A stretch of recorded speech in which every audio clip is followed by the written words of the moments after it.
और आपको बताएं, जयपुर में प्रदेश में कोरोना संक्रमण की दूसरी लहर। गृह विभाग ने जारी की संशोधित गाइडलाइंस।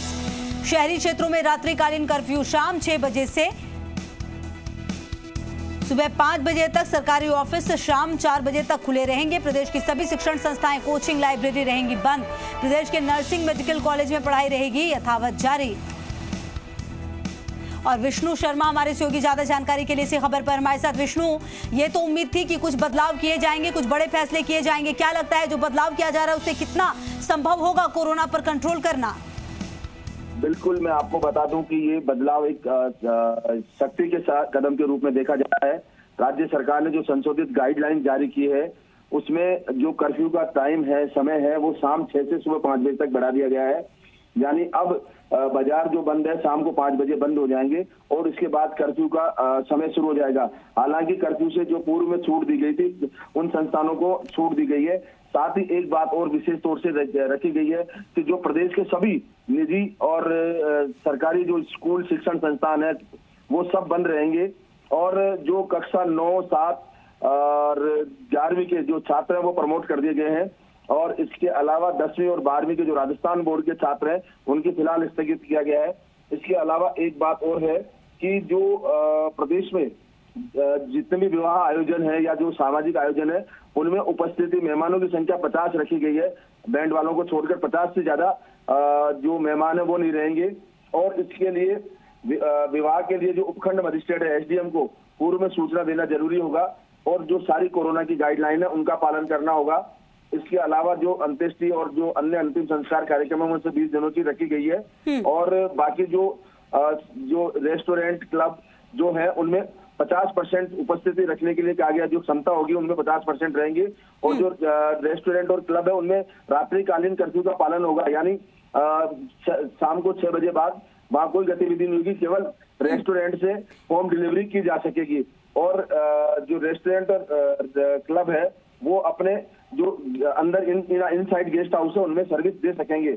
इसके अलावा जो कलेक्टरों को कहा गया है कि वो कोरोना के लिए जो समकम गाइडलाइन है, मास्क, फेस मास्क लगाना, सैनिटाइजर का उपयोग और सोशल डिस्टेंसिंग, ये सारी चीजें तो सही है कि तमाम व्यवस्थाएं की जा रही है, तमाम बदलाव किए गए गाइडलाइंस में। लेकिन जिस तरीके से आज अगर सिर्फ जयपुर की बात करें 1300 से ज्यादा केस आए हैं, ऐसे में हर जिले में केस बढ़ रहे हैं।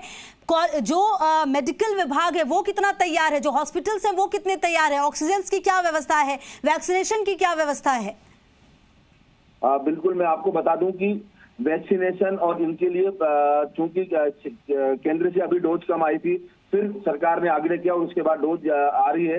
लेकिन वैक्सीनेशन की तैयारी है। वैक्सीनेशन के अलावा जो चिकित्सा विभाग ने महत्वपूर्ण कदम उठाने के लिए निर्देश दिए हैं वो किए जा रहे हैं। इसके अलावा जो एम्बुलेंस और जो पुलिस, फायर जो ये कर्मी है इनको संबंधित छोड़ के सारे जो सरकारी डिपार्टमेंट है वहां भी शाम को 4 बजे तक ऑफिस कर दिया गया। यानी लोग जल्दी चले जाएंगे तो संक्रमण फैलने का खतरा कम होगा लोगों का। इसके अलावा जो उपस्थिति है वो 50% रखी गई है कि यानी बसें जो है सार्वजनिक परिवहन उनमें भी कहा गया है कि एक सीट छोड़कर एक बैठेगा और कोई भी व्यक्ति यात्री खड़ा होकर यात्रा नहीं करेगा। यानी संक्रमण को बचाने के लिए किया गया है। हालांकि जो सख्ती की जानी चाहिए लॉकडाउन जैसी वो अभी फिलहाल की नहीं गई है। माइक्रो कंटेनमेंट जो जारी कर रखे हैं वो उनको सख्ती से पालना कराने के लिए कहा गया है। और इसके अलावा जो दुकानें हैं उन जो पुरानी गाइडलाइंस है कि नो मास्क, नो कोई बिक्री, मतलब कोई सामान नहीं दिया जाएगा, ये तमाम बातें उन पर लागू की गई है। इसके अलावा कहा जा रहा है कि जो कोरोना गाइडलाइन के दौरान जुर्माना राशि गई है उसका भी ज्यादा से ज्यादा प्रचार प्रसार किया जाए ताकि लोगों में भय बने और वो पालन करें पूरी तरह कोविड नियमों का। जी विष्णु, एक सवाल मेरा ये भी था कि सरकारी ऑफिस की तो बात हो गई है, लेकिन प्राइवेट ऑफिस का क्या? और कई जगह पर हमने ये भी देखा है गाइडलाइंस तो आ जाती है लेकिन लोग कहीं भी गाइडलाइंस की धज्जियां उड़ाने से बाज नहीं आ रहे। क्या ऐसे लोगों पर शिकंजा कसने के लिए भी कोई टीम बनाई गई है ताकि लोग समझें कि क्या स्थिति चल रही है, कितनी खराब सिचुएशन चल रही है फिलहाल?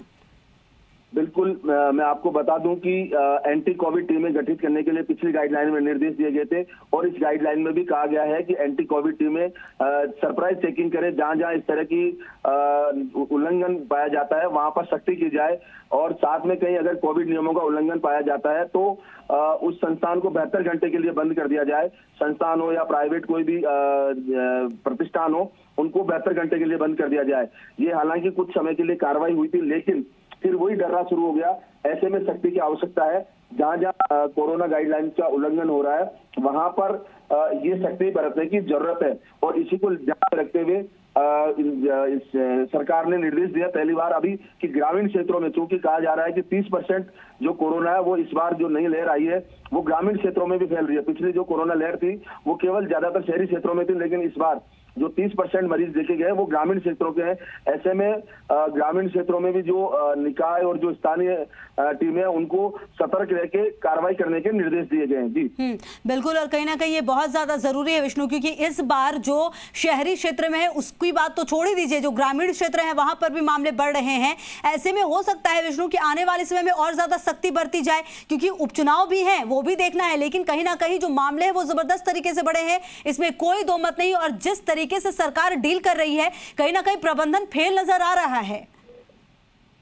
बिल्कुल, जो पहले लोगों में जो कोरोना का भय था वो फर्स्ट जो पहली फेज था उसमें लोगों में कोरोना का भय ज्यादा था, और कहीं ना कहीं जो सरकारी सिस्टम है या जो लोगों की लापरवाही है उसके कारण इस दूसरी लहर में जो भय है लोगों में वो कम दिखाई दे रहा है। ऐसे में सरकार के सामने भी या प्रशासन के सामने भी चुनौतियां ज्यादा है कि लोगों को किस तरह समझाया जाए। लोग समझ नहीं पा रहे। एक सबसे बड़ी घातक बात यह है कि यहाँ पर जो दूसरी लहर है उसमें कोरोना के लक्षण दिखाई नहीं दे रहे, ऐसे में वो तेज गति से फैल रहा है और लोगों को पता नहीं चल पा रहा। इन तमाम बातों को लेकर अब लोगों को सतर्क होकर समझना होगा कि वो अपना बचाव खुद के साथ है। यानी जी राजस्थान भी अपील करता है, लगातार करता आ रहा है कि लोग मास्क पहन के घर से निकले, अनावश्यक रूप से बाहर नहीं निकले। ये तमाम बातें सभी लोगों पर लागू होती है कि वो इनका पालन करें, तभी इस कोरोना महामारी से निजात पाई जा सकेगी। नहीं तो ये लगातार संक्रमण फैलता जाएगा और आगे भयावह परिणाम देखने को मिल सकते हैं। विष्णु, और आम जनता तो समझेगी तब भी जब जो जनप्रतिनिधि है वो एक संदेश देंगे। आज भी हमने देखा कि कई जगहों पर जो जनप्रतिनिधि है वो लगातार रैली कर रहे थे, रैली में भीड़ थी, बिना मास्क के नजर आ रहे थे।